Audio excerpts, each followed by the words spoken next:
નમસ્કાર, આપ જોઈ રહ્યા છો ગુજરાત ફર્સ્ટ અને આપની સાથે હું છું જાગૃતિ। ગુજરાત ફર્સ્ટ તમામ સમાજને સાથે રાખીને ચાલવામાં માને છે। તેથી જ જો ગુજરાતની શાંતિ દોહડવાનો પ્રયાસ થતો હશે તો એ ગુજરાત ફર્સ્ટ ક્યારેય સહન નહીં કરી લે। બઝર વાગી ચૂક્યું છે, આવી રહ્યા છે મહત્વના સમાચાર। ગુજરાતની રાજનૈતિક પરિસ્થિતિ અંગે સૌથી મોટો આ અંગે ખુલાસો થવા જઈ રહ્યો છે। જ્યારે વાગે છે બઝર ત્યારે આવે છે મહત્વના ખબર। ગુજરાતની રાજનૈતિક પરિસ્થિતિ અંગે આ મોટો ખુલાસો થવા જઈ રહ્યો છે। ગુજરાતમાં ક્ષત્રિય આંદોલન પાછળ મોટા ષડયંત્રની આશંકા હવે સેવાઈ રહી છે। ક્ષત્રિય આંદોલનના નામે રાજ્યની શાંતિ ડહોળવાનો શું આ કોઈ પ્રયાસ છે? ક્યારેય ન સર્જાઈ હોય તેવી સ્થિતિ સર્જાઈ રહી છે। તેની પાછળ આખરે જવાબદાર કોણ છે? એક નિવેદન પાછળ રાજ્ય અને રાષ્ટ્રવ્યાપી ઘમાસાણ સર્જનાર આખરે છે કોણ? ત્રણ વખત જાહેરમાં માફી માંગવામાં આવી છતાં પણ વિવાદ શાંત ન થવા દેવાયો। તો આજ સમગ્ર મામલે ગુજરાત ફર્સ્ટના ઇલેક્શન વોર રૂમથી જોડાઈ ચૂક્યા છે સંવાદદાતા કિશન કાંટેલિયા। કિશન, ગુજરાતની રાજનીતિના સૌથી મોટા આપણે ખુલાસો કરવા જઈ રહ્યા છે ક્ષત્રિય આંદોલનને લઈને, શું વધુ મહત્વની અપડેટ? જે રીતે ક્ષત્રિય આંદોલન એક નાનકડા જે કાર્યક્રમની અંદર પરસોત્તમ રૂપાલાએ જે નિવેદન આપ્યું છે, એક નાનકડો કાર્યક્રમ હતો, એની અંદર ક્ષત્રિય સમાજ વિશે આપેલા નિવેદનથી આજે રાજ્યની અંદર ખૂબ મોટું ધમાસાણ થઈ રહ્યું છે। પરંતુ આંદોલન એ કેમ આટલું મોટું બની ગયું? કારણ કે કોઈ તો એવા તત્વો છે, કોઈ તો અસામાજિક તત્વો છે કે જે આ પ્રકારનું કૃત્ય કરી રહ્યા છે। ત્રણ વખત માફી માગી લેવામાં આવી છે। પરસોત્તમ રૂપાલા દ્વારા માફી માંગવામાં આવી, ભારતીય જનતા પાર્ટીના પ્રમુખ દ્વારા આવેદન કરવામાં આવ્યું, નિવેદન કરવામાં આવ્યું, માફી માંગવામાં આવી। પરંતુ એમ છતાં પણ અત્યાર સુધી આ વિવાદ શાંત કેમ નથી થતો? આ ગુજરાતની જનતાએ સમજવા જેવું છે। અમુક એવા લોકો છે કે જે પોતાનું રાજકારણ મોટું કરવા માંગે છે, પરંતુ એમને પક્ષની અંદર સ્થાન નથી મળતું, એમને સમાજની અંદર સ્થાન નથી મળતું। આવા લોકો એ અંદર ખાને ગુજરાતની અશાંતિ માટેના પૂરતા પ્રયત્ન કરી રહ્યા છે। આવા લોકો છે કે જે ઈચ્છે છે કે આંદોલન મોટું થાય।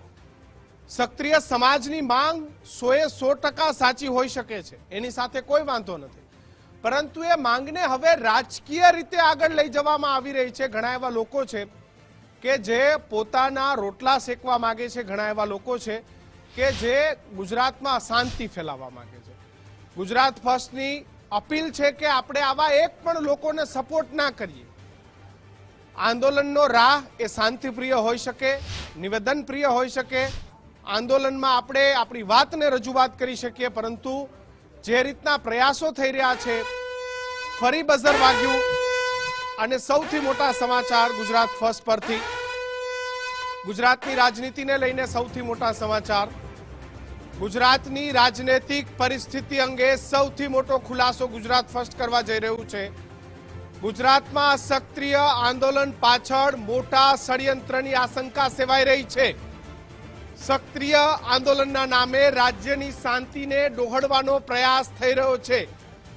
ક્યારેય ન સર્જાય હોય તેવી સ્થિતિ પાછળ કોણ જવાબદાર છે?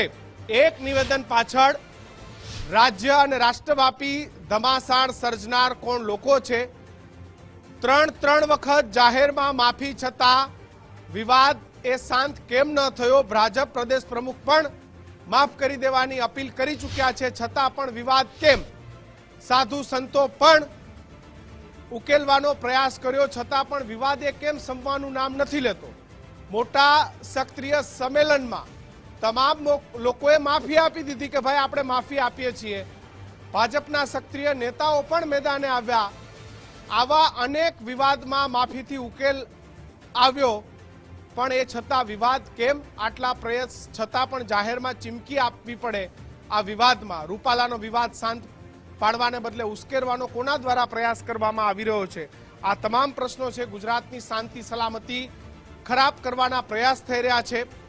ગુજરાત ફર્સ્ટ અપીલ કરે છે કે આવા આંદોલનમાં ગુજરાતની શાંતિને ડહોળવાનો પ્રયત્ન કરતા લોકોને આપણે કોઈ પણ પ્રકારનો સાથ ન આપીએ। કોઈ બહારની તાકાત ગુજરાતની શાંતિને નિશાન બનાવી રહી છે। ગુજરાતના લોકોએ પણ સંભવિત ષડયંત્રથી સાવચેત રહેવું જોઈએ। ક્ષત્રિય સમાજે પણ સંભવિત ષડયંત્રથી સાવચેત રહેવું જોઈએ। ક્ષત્રિય સમાજે પણ શાંતિ, સલામતી અને સૌહાર્દ એ જ ગુજરાતની સાચી ઓળખ છે. ગુજરાતની રાજનૈતિક પરિસ્થિતિ અંગે અમે સૌથી મોટો ખુલાસો કરી રહ્યા છીએ. કોઈ તો એવા લોકો છે, દીક્ષિત ઠકરાર, આંદોલન એની જગ્યાએ સાચું હોઈ શકે, પરંતુ આખાય ગુજરાતની શાંતિને ડહોળવાનો ક્યાંક પ્રયાસ, ગુજરાતના રાજનૈતિક વાતાવરણને ખરાબ કરવાનો પ્રયાસ, અને એમાં પણ ચૂંટણી આવી છે એટલે વાતાવરણ ખરાબ કરવાનો અમુક લોકો દ્વારા પ્રયાસ થઈ રહ્યો છે. કિશન, સૌથી મોટી વાત એ જો હું સ્પષ્ટ કહી દઉં કે પરસોત્તમ રૂપાલાએ જે નિવેદન આપ્યું હતું તે નિવેદન બિલકુલ ખોટું હતું. ગુજરાત ફર્સ્ટ આ નિવેદનને સમર્થન કરતું નથી અને તેનો અફસોસ પરસોત્તમ રૂપાલાને પણ છે. પરસોત્તમ રૂપાલાએ નિવેદન આપ્યા બાદ કિશન કેટલી વાર માફીઓ માંગી, કેટલી વાર વાત કરી, અને આ એ ક્ષત્રિય સમાજ છે કે ક્ષત્રિય સમાજ માફી આપનારો સમાજ છે. 562 રજવાડાઓ એક કરવાની વાત હતી ત્યારે આ જ સરદાર વલ્લભભાઈ પટેલ સાથે આ જ ક્ષત્રિય સમાજ અને કૃષ્ણકુમારસિંહજી સાથે ઉભા રહ્યા હતા. આખા આંદોલનને કોઈક બેકસીટ ડ્રાઇવિંગ જબરજસ્ત કરી આખા આંદોલનની ક્રોનોલોજી સમજવાની જરૂર છે કે પરસોત્તમ રૂપાલાથી બોલાઈ ગયું તેની ભૂલ હતી. હું વારંવાર કહું છું કે આવું સ્ટેટમેન્ટ કોઈ પણ સમાજમાં ના આપવું જોઈએ, પરંતુ ત્યારબાદ તમે ક્રોનોલોજી સમજો. પરસોત્તમ રૂપાલાએ માફી માંગી, એક વાર નહીં ત્રણ વખત પરસોત્તમ રૂપાલાએ માફી માંગી, પરંતુ ત્યારબાદ શું? તો કે ત્યારબાદ આંદોલન વધુ આગળ છે. સી.આર. પાટીલની સૂચના બાદ એક એવો પણ પ્રયત્ન થયો કે ગોંડલ ખાતે ગણેશગઢમાં ક્ષત્રિય સમાજનું આંદોલન થયું અને ક્ષત્રિય સમાજના આંદોલનમાં આવીને પરસોત્તમ રૂપાલાએ 2 હાથ જોડીને માફી માંગી કે ભાઈ હું માફી માંગુ છું, મારાથી બોલાઈ ગયું હતું. ત્યારબાદ પરસોત્તમ રૂપાલા લાલ બાપુના આશ્રમ ખાતે ગધેથળ પણ પહોંચ્યા કે જે ક્ષત્રિય સમાજની ગાદી માનવામાં આવે છે અને સૌરાષ્ટ્રમાં ક્ષત્રિય સમાજ ખૂબ આદરણીય પૂજનીય રીતે કરે છે. ત્યારબાદ સી.આર. પાટીલના ઘરે ક્ષત્રિય સમાજના આગેવાનોની બેઠક થઈને ત્યારબાદ સી.આર. પાટીલે પણ એક પત્રકાર પરિષદ કરીને પહેલી વખત એવું બન્યું કે સંગઠન આવ્યું. કોઈ પ્રદેશ પ્રમુખ કોઈ નેતાની ભૂલને કારણે માફી માંગતા હોય તે પહેલો દાખલો હતો અને માફી માંગી તો કોને? સી.આર. પાટીલ સાહેબે પણ માફી માંગી કે ભાઈ હું પણ ભૂલ થઈ હોય તો માફી માંગુ છું. ત્યારબાદ ક્રોનોલોજી શું થઈ કે ક્ષત્રિય સમાજના આગેવાનો છે તે ભાજપના આગેવાનોને મળવા પહોંચ્યા અને એની પણ એક બેઠક થઈ. ત્યારે પણ ભૂપેન્દ્રસિંહ ચુડાસમા, હકુભયા, પ્રદીપસિંહ જાડેજાએ માફી માંગી, તમામ લોકોએ. પરંતુ કિશન, પરસોત્તમ રૂપાલાથી ભૂલ થઈ હતી, સાચી વાત, પરંતુ 3 વાર માફી માંગી. હું મારી ટીમને વિનંતી કરીશ કે 3 વાર માફી માંગી હતી, એ 3ય માફી ગુજરાતની જનતાને સંભળાવે. ક્ષત્રિય સમાજ અને રાજવી પરિવાર અંગેના મારા ઉલ્લેખને કારણે તેઓએ પોતાની નારાજગી અને રોષ વ્યક્ત કરેલો. મેં જે વાત કરતો હતો એમાં મારો આશય માત્ર વિધર્મીઓ દ્વારા આપણી સંસ્કૃતિ ઉપર અને આપણા દેશ ઉપર થયેલા જુલ્મોનું નિરૂપણ કરવાનો હતો. સહેજ પણ રાજવી પરિવાર કે ક્ષત્રિયોને નીચા દેખાડવાનો મારો કોઈ આશય કે ઈરાદો ત્યારેય નહોતો, અત્યારેય ના હોય અને ભવિષ્યમાં પણ ના હોઈ શકે. તેમ છતાં આ મારા વિડીયો થકી કે મારા આ પ્રવચનના ઉલ્લેખ થકી કોઈ પણની લાગણી દુભાઈ હોય તો હું દિલગીરી વ્યક્ત કરું છું, દિલથી માફી માંગુ છું. મારા એક નિવેદનને કારણે જે ક્ષત્રિય સમાજમાં રોષ ફેલાવો એની મેં અનુભૂતિ પણ કરી. મેં તો પહેલો ફોન આવ્યો એને જ કહી દીધું હતું કે મારી તો આવી કોઈ ભાવના હોય નહીં, છતાં આપને એમ લાગ્યું તો હું માફી માંગુ છું. જયરાજસિંહના અધ્યક્ષ સ્થાને મળેલા બધા મહાનુભાવોની ઉપસ્થિતિમાં કે મારી પાર્ટીને મારા કારણે સાંભળવાનું થયું છે. મિત્રો, હું આ સમાજ પાસે 2 હાથ જોડીને મેં તો મારું સ્ટેન્ડ ડે ફર્સ્ટ ક્લિયર કરી દીધું હતું. મારીથી જે શાબ્દિક ભૂલ થઈ હતી મેં એની માફી મીડિયાથી પણ માગી લીધી હતી અને ક્ષત્રિય સંમેલનની અંદર જઈને રૂબરૂ પણ માગી લીધી હતી. એ વિષય મારી દ્રષ્ટિએ પૂરો થઈ ગયેલો છે અને મને ક્ષત્રિય સમાજના આગેવાનોએ પણ આ અંગે હૈયાધારણ આપેલી હતી અને એ વિષયને લઈને એમણે મારી પાસે માંગણીઓ ના કરી હોય, એમણે પાર્ટી સામે માંગણીઓ રાખી હોય. એ સમાજ અને પાર્ટી વચ્ચેનો વિષય છે, એમાં હું કંઈ કોમેન્ટ કરી અને વધારાનું કશું કરવાના મતનો નથી. 3 વખત દિગ્ગજ નેતા પરસોત્તમ રૂપાલાએ માફી માંગી લીધી હોય તો તેમ છતાં પણ તેમને માફી કેમ આપવામાં ના આવે? આખી જે ઘટના છે ને રાજનૈતિક ષડયંત્ર તરીકે ક્યાંક જોવામાં આવી રહ્યું છે. આખું જે ષડયંત્ર થયું છે એને આપણે ગ્રાફિક્સના માધ્યમથી સમજીશું કે શા માટે જે આખું જે ષડયંત્ર છે એ રાજનૈતિક ષડયંત્ર હતું. ત્રણ વખત માફી આપવામાં આવી, પરંતુ 3 વખત બાદ પણ ક્ષત્રિય સમાજ એ માફ નથી કરતું. દીક્ષિત, આખી ઘટનાને આપણે સમજવી પડે કે આ શરૂઆતથી આખા આંદોલનની ક્રોનોલોજી સમજવી ખૂબ જરૂરી છે. પહેલા પરસોત્તમ રૂપાલાનું સ્ટેટમેન્ટ આવ્યામાં પરસોત્તમ રૂપાલાએ માફી માંગી 3 બતાવ્યું અને સીધા જ તેઓ પહોંચી જાય છે ગધેથડ સુધી આપણે પહોંચ્યા હતા કે ગધેથડ જઈ લાલ બાપુને સમજ માફી માંગે છે. ત્યાં પણ માફી માંગે છે કે ક્ષત્રિય સમાજને જે પણ લાગણી દુભાઈ તેવા સ્ટેટમેન્ટ મારાથી અપાઈ ગયા તો માફી માંગુ છું. ત્યારબાદ CR પાટીલના ઘરે મિટિંગોનો દોર શરૂ થાય છે. ત્યારબાદ મિટિંગોનો દોર શરૂ થાય છે ગોતા રાજપૂત ભવન. અહીંયા સુધી કિશન ચાલતું હતું કે ભાજપ ક્યાંક ક્ષત્રિય આગેવાનો મિટિંગ કરતા હતા, ભાજપના લોકો તેની સાથે મિટિંગ કરતા હતા, પરંતુ ત્યારબાદ શું થયું તો ત્યારબાદ આખું આંદોલન રાજકારણીઓએ હાઈજેક કરી લીધું. કોણ રાજકારણીઓ હાઈજેક આંદોલન કરવામાં છે તે સવાલ છે. કારણ કે કિશન, તમને ખબર છે કે જોહર ક્યારે થાય?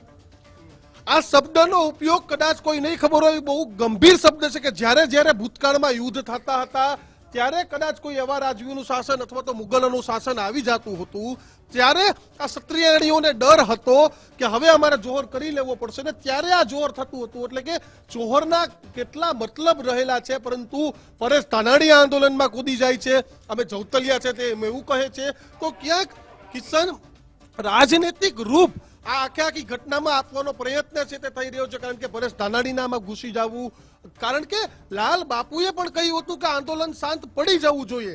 લાલ બાપુએ પણ કહ્યું, ક્ષત્રિય સમાજના પાટીદારના આગેવાનો પણ કહેતા હતા કે ભાઈ ક્ષત્રિય સમાજ સાથે અમારો ભાઈચારાનો સંબંધ છે. CR પાટીલે પણ કહ્યું, ગોતા ભવન મિટિંગ થઈ એમાં પણ થયું. પરંતુ અમુક એવા તત્વો છે કે જે ગુજરાતની શાંતિ ડોળવાનો પ્રયાસ કરે છે. ગુજરાત ફર્સ્ટ 2 હાથ જોડીને વિનંતી કરે છે. કારણ કે જે આખી સિક્વન્સ હતી તે ક્ષત્રિય સમાજની ડિમાન્ડ સુધી યથાવત હતી. પરંતુ હવે અમારે એટલે બોલવું પડે છે કે આખો આ રૂપ છે તેને આંદોલનનું રૂપ આપવામાં આવે છે, ક્યાંક ષડયંત્રનો ભાગરૂપ કે રાજકીય રીતે આગળ વધવામાં આવે છે. કારણ કે રાહુલ ગાંધીનું જે સ્ટેટમેન્ટ હતું કિશન, તે બોલ્યા હતા કે ભાઈ રામનું નામ લેશો તો ભૂખે મરશો. કંગના રનૌત કે જેઓ ભાજપે ઉમેદવાર છે તેના માટે કોંગ્રેસના નેતાઓ શું શબ્દ બોલ્યા હતા આપણે ટીવી સમક્ષ બોલી શકતા નથી, એ શબ્દનો ઉપયોગ ત્યાંથી થયો હતો. તો તે પણ ક્ષત્રિયાણી હતા, તે પણ ક્ષત્રિય સમાજમાંથી આવતા મહિલા નેતા હતા અને તેને ભાજપે ટિકિટ આપી છે. તો પરસોત્તમ રૂપાલાના એક જ સ્ટેટમેન્ટને કેમ આ લોકો પકડી રાખે છે? તો બેકસીટ ડ્રાઇવિંગ કોક કરી રહ્યું છે આંદોલનનું, અને બેકસીટ ડ્રાઇવિંગ કરીને કોઈ પણ કાળે પતાવી દેવામાં આવે તેવા પ્રકારના પ્રયત્ન છે. તો મહત્વની વાત તો છે કે હવે આંદોલન લોકો જે કરી રહ્યા છે, તમામ લોકો ઉપર મારો સવાલ નથી ને હોય પણ ન શકે, કારણ કે સમાજ તરફ તમામ લોકોની લાગણી હોય, પરંતુ અમુક લોકો છે ને તેના બેકગ્રાઉન્ડ તપાસવા પણ ખૂબ જરૂરી છે. પાટીદાર આંદોલનમાં ઘણા બધા એવા બેકસીટ ડ્રાઇવિંગ હતા. હા, તો એ પણ છે કે રાજકારણમાં આવીને બેકસીટ ડ્રાઇવિંગ અત્યારે આમાં કોણ કરે છે કિશન? કયા પક્ષ સાથે બેકસીટ ડ્રાઇવિંગ છે? જે નેતાઓ ક્યાંક મહિલા નેતાઓ સામે આવ્યા તેના ભૂતકાળ, તેની પાછળ કોણ છે, તેની આગળ કોણ છે, આ પણ તમામ લોકોએ સમજવું અને સમજાવવું ખૂબ જરૂરી છે. કારણ કે કોઈ એ રીતે ન ઈચ્છી શકે કે સીધો ભારતીય જનતા પાર્ટીનો વિરોધ થાય. કિશન, જે સ્ટેટમેન્ટ આવી રહ્યા છે ને, એ સ્ટેટમેન્ટ ક્યાં લખાઈ રહ્યા છે, કોણ લખી રહ્યું છે? તમે સમજો કે તમામ લોકો એક જ વાત કરે છે કે ભાઈ ભાજપથી વાંધો નથી, અમને હાઈકમાન્ડથી વાંધો નથી, માત્ર રૂપાલા. એટલે કોઈ પરફેક્ટ માણસો છે જે આખા આંદોલનને બહુ સારી રીતે સમજાવી રહ્યા. કિશન, સૌથી મોટી મારી વાત કંગના રનૌત, કે જેઓ એક બોલિવૂડ સ્ટાર હતા, ત્યારબાદ ભારતીય જનતા પાર્ટીએ ટિકિટ આપી અને જે તેના વિરુદ્ધ ટિપ્પણીઓ સોશિયલ મીડિયામાં કરવામાં આવી. હા, મંડીથી ઉમેદવાર છે ભારતીય જનતા પાર્ટીના, ત્યારબાદ કંગના રનૌતની વિશે જે શબ્દોનો ઉચ્ચારણ કરવામાં આવ્યો ને, તે શબ્દ આપણે નહીં બતાવી શકીએ, એટલે નહીં બોલી શકીએ. તો હું ગુજરાતના ક્ષત્રિય બહેનોને પણ કહું છું કે કંગના રનૌત પણ એક રાજપૂત ફેમિલી ક્ષત્રિયમાંથી આવતા મહિલા છે. તો માન સન્માન જાળવવાનો હક તો શું સુપ્રિયા સિન્હાતે માફી માંગી લે તો તમે માફી આપી દો, અને પરસોત્તમ રૂપાલા 1 નહીં 2 નહીં 3 વાર આપણા ગુજરાતી આવીને માફી માંગી તો તમે એને માફી નહીં આપો? તો ક્ષત્રિય સમાજ પણ સમજી ગયો છે. જયરાજસિંહ જાડેજાના ઘરે ગોંડલમાં બેઠક થઈ હતી તો 5-10 હજાર લોકો હાજર હતા કિશનના બેઠકમાં, અને એક સુરત ત્યાં માફી આપી દેવામાં આવી હતી, રૂપાલાએ માફી માંગી હતી ને ક્ષત્રિય સમાજે જાહેર પણ થઈ હતી કે આંદોલન પૂરું. પરંતુ ત્યારબાદ બેકસીટ ડ્રાઈવરો આવી ગયા અને રાજકારણ જેમ કરવું હોય એમ તે રીતે પોતાના રાજકીય ફાયદા માટે પોતે ક્યાંક આમાંથી આ આંદોલનમાંથી મોટા નેતાઓ બની જાય, મોટા ચહેરા બની જાય, કેમ આગળ આવી જાય? એમના પ્યાદાઓ મોટા ચહેરા બની જાય અને કાયમી માટે એ પ્યાદાઓને એ જેમ નચાવવા એમ નચાવી શકે. બિલકુલ. તો આ પ્રમાણની એક આખી ક્રોનોલોજીનો દોર છે તે ગુજરાતમાં શરૂ થયો. શું આ આંદોલન કોઈ રાજકીય પ્રેરિત છે કે નહીં?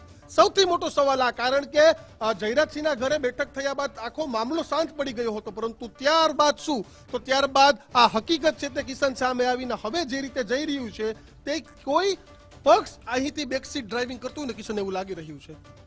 બિલકુલ. તો કોઈના દ્વારા બેકસીટ ડ્રાઇવિંગ છે કરવામાં આવી રહ્યું છે, કારણ કે આટલી વખત માફી, રાજકીય નેતાઓની માફી, ક્ષત્રિય સમાજના, ભારતીય જનતા પાર્ટીના નેતાઓ દ્વારા ડેમેજ કંટ્રોલ, પરંતુ એમ છતાં પણ અત્યાર સુધી આ આંદોલનની અંદર કોઈ જ પ્રકારની જે માફી છે નથી આપવામાં આવી. એટલે વિચારવા જેવું છે. પ્રશ્ન એ પણ થાય કે ભાઈ કોઈ તો એવા લોકો છે કે જે ખરેખર આ આંદોલનને ગેરમાર્ગે દોરી રહ્યા છે.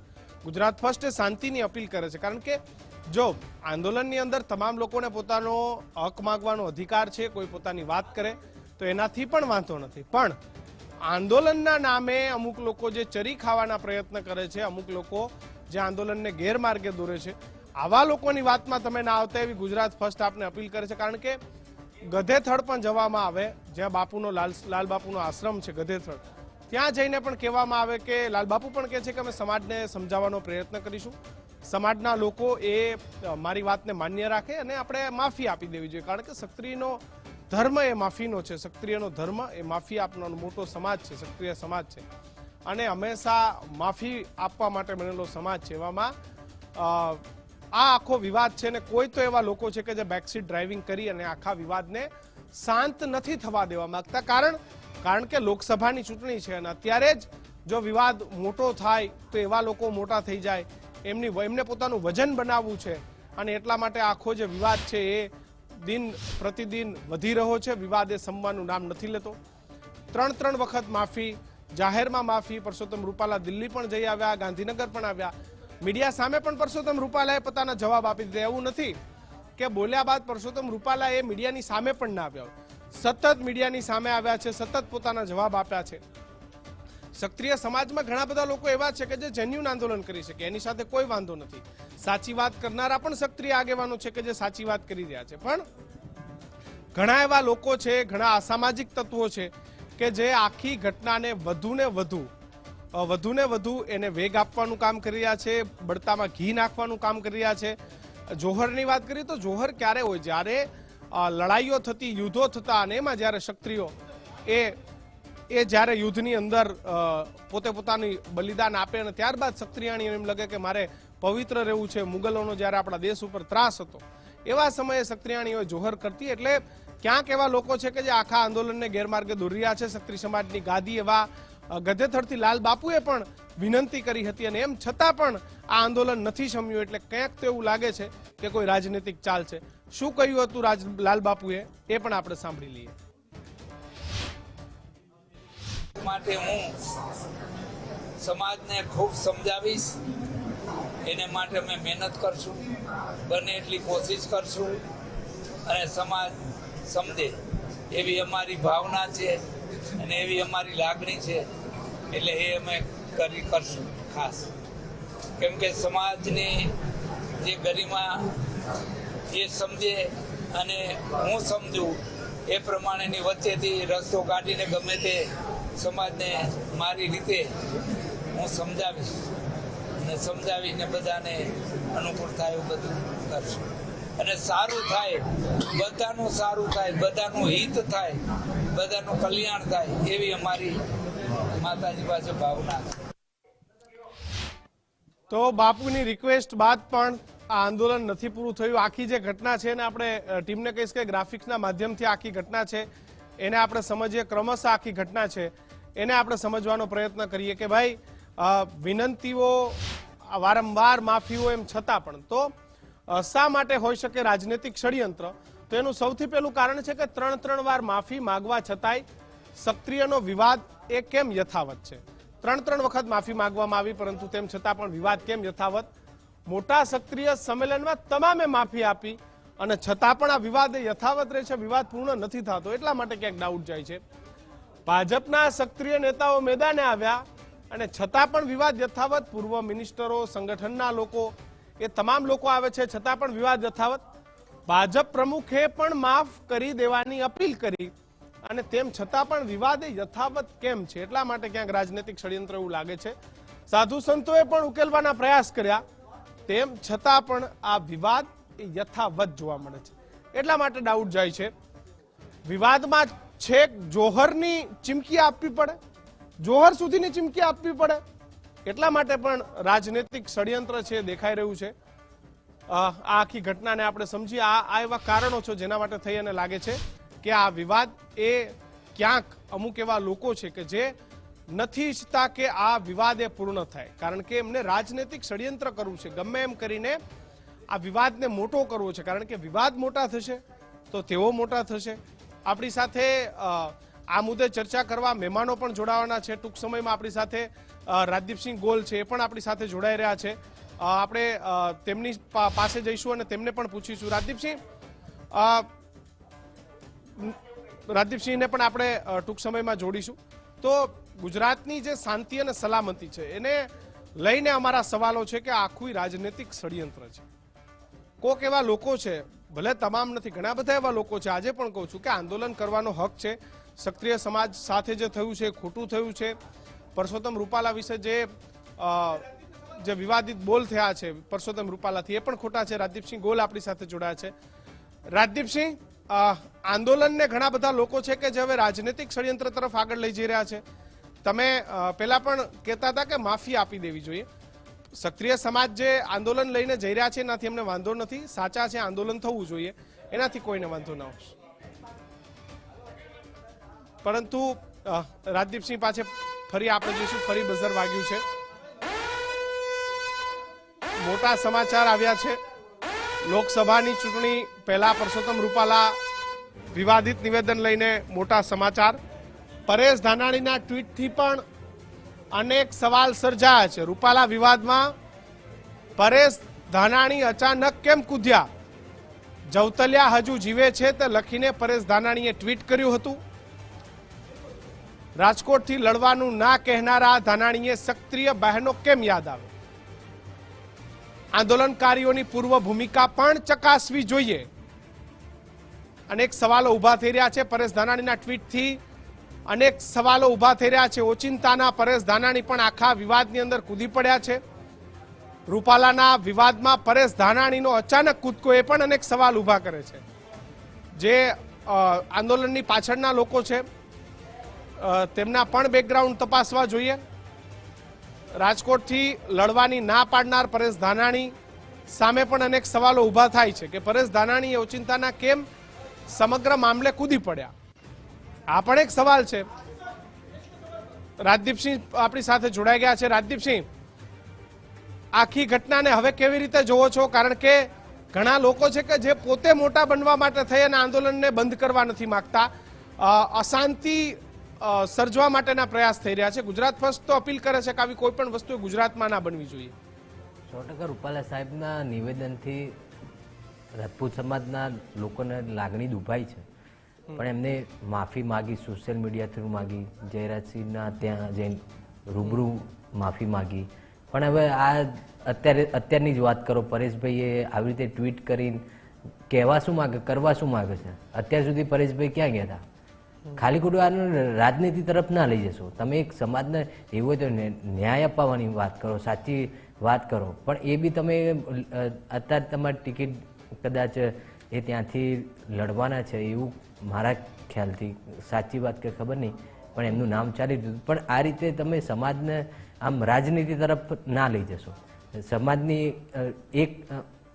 એક તરફ ઘણા લોકો છે તે શાંતિ જોવા માગે છે અને આ રીતે પરેશભાઈ ખાલી ખોટું સમાજને આ રીતે કરશે એ યોગ્ય નથી. તમે બીજી વાત કરો, એમની જ પાર્ટીના એક લેડીઝ સારા મોટા નેતા છે, એમને જ અમારા ક્ષત્રિયાણી કંગના રાણાવત છે જે મંડીથી ઉમેદવારી કરેલી છે, તો એમના વિશે શું શબ્દો વાપર્યા હતા એ કદાચ મારાથી તો બોલી ના શકાય, પણ ખબર જ હશે બધાને કે આ રીતનું સ્ટેટમેન્ટ એમના થ્રુ આપવામાં આવ્યું હતું, તો એમના વિરુદ્ધ શું એક્શન લેવાય? મારે આપના માધ્યમથી પરેશભાઈને સવાલ કે એમના વિશે એમના કોંગ્રેસ એમની પાર્ટીથી એમના વિરુદ્ધ શું એક્શન કોઈ લેવામાં આવ્યું કે ના લેવામાં આવ્યું? આ રીતની વાત તો બહુ શરમજનક વાત કહેવાય. રાજદીપસિંહ, તમે માનો છો કે ઘણા લોકો છે જે બેક સાઇડ ડ્રાઇવિંગ કરીને આંદોલનને અલગ રસ્તે લઈ જવાનો પ્રયત્ન કરી રહ્યા છે? ક્ષત્રિય સમાજમાં સાચા લોકો છે જે પોતાની વાત સાથે અડગ છે, પરંતુ પાછળથી અમુક લોકો છે જે બેક સાઇડ ડ્રાઇવિંગ કરીને આંદોલનને એક અલગ રસ્તે લઈ જવાનો પ્રયત્ન કરી રહ્યા છે, એવું તમને લાગે છે ક્યાંય? 100% એમ સમાજના ઘણા લોકો જે છે એ સમાજની સાચી વાત બી રાખી રહ્યા છે. એવું નહીં કે હા અમુક 2-5% લોકો હોય કે એક બેક સાઈડ થઈને તમે આ રીતે અહીંયા જાઓ, આ રીતનું આંદોલન કરો, આ પ્રક્રિયા કરો, એ રીતે ઘણા લોકો બેક સ્ટેજે થઈને સમાજના ગેરમાર્ગે દોરી રહ્યા છે. પરંતુ મારે માતાઓ, બહેનો, વડીલોને 2 હાથ જોડીને એક વિનંતી, પ્લીઝ તમે આ રાજનીતિ સાથે આ સવાલને રાજનીતિ સાથે ના જોડશો. આપણે ભૂતકાળમાં બી ઘણા આપણા રાજાઓ, મહારાજાઓ કે આપણા વડીલો બી ઘણીવાર કોઈ દુશ્મન હશે અથવા કોઈને બી એને સામેથી આવીને ક્ષમા યાચના માગી કે અમને માફ કરી દો, તો ઘણીવાર એમને માફ કરીને જોડે બેસાડી જમાડેલા બી છે. તો આ રીતે હવે એક 100% લાગણી રાજપૂત સમાજની દુભાઈ છે. હું બી એક રાજપૂત સમાજનો જ દીકરો છું, મને બી એવું થયું હતું, પણ હવે રૂપાલા સાહેબે ક્યાંક માફી માગી લીધી છે અને એમને થઈ ગયું કે ના, કે મારાથી ભૂલથી આ શબ્દો બોલાઈ ગયા છે અને એમને અહેસાસ થઈ ગયો છે. તો પ્લીઝ હવે મારી એક વિનંતી છે કે હવે આપણે રૂપાલા સાહેબને માફ કરી દેવા જોઈએ.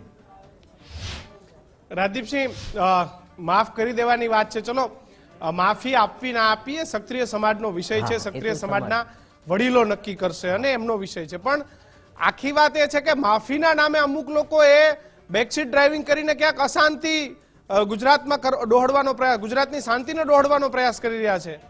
હા, અત્યારે ઇલેક્શનના ગણતરીના દિવસો બાકી રહ્યા છે.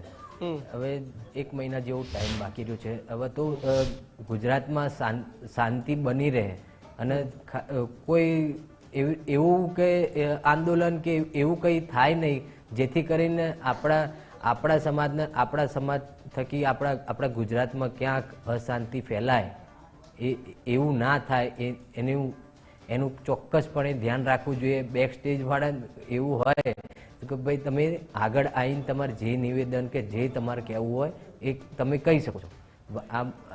રાજદીપસિંહ, તમે શું અપીલ કરશો સમાજને? મારી તો સમાજને 2 હાથ જોડી નમ્ર અપીલ છે કે પ્લીઝ તમે એક આક્ષેપ પ્રત્યે આક્ષેપ ના કરશો, બધા એક થાવ, બધા એક થઈને જે સમાજ જે નિર્ણય કરે એ યોગ્ય રાખીને આપણે એક લોકશાહીની દ્રષ્ટિએ આપણે એમને આગળ કઈ રીતે લઈ જવું શું છે એ આપણે કરીએ. પરંતુ તમે ભડકે બારીશું, આ ખોટા નિવેદનો ના આપશો. આપણે ગુજરાતમાં શાંતિ બની રહે.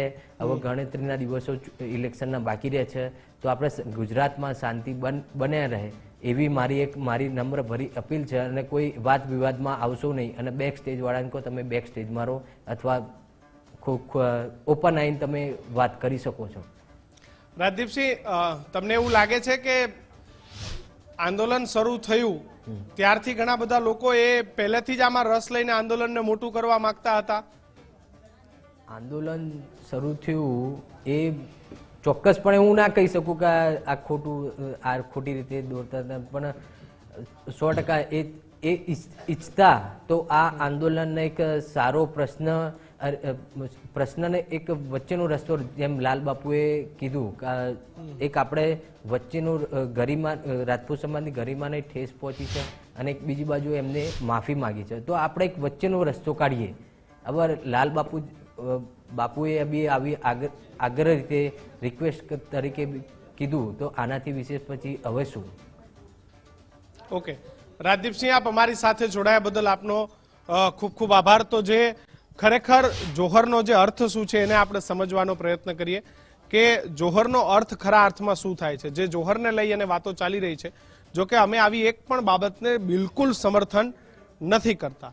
જે આખી ઘટના છે કે ભાઈ ખરેખર જોહરનો અર્થ શું થાય, જ્યારે યુદ્ધમાં પરાજય નિશ્ચિત હોય તે સમયે વિધર્મી આક્રાંતાઓથી પોતાની પવિત્રતાની રક્ષા માટે ક્ષત્રિય મહિલાઓ દ્વારા પોતાની જાતને અગ્નિમાં સમર્પિત કરી દે, તે પ્રક્રિયાને જોહર કહેવાય. ફરી એક વખત જોહરનો અર્થ શું થાય છે એને આપણે સમજીએ. જ્યારે યુદ્ધમાં પરાજય નિશ્ચિત હોય તે સમયે વિધર્મી આક્રાંતાઓથી પોતાની પવિત્રતાની રક્ષા માટે ક્ષત્રિય મહિલાઓ દ્વારા પોતાની જાતને અગ્નિમાં સમર્પિત કરી દે, તે પ્રક્રિયાને જોહર કહેવાય.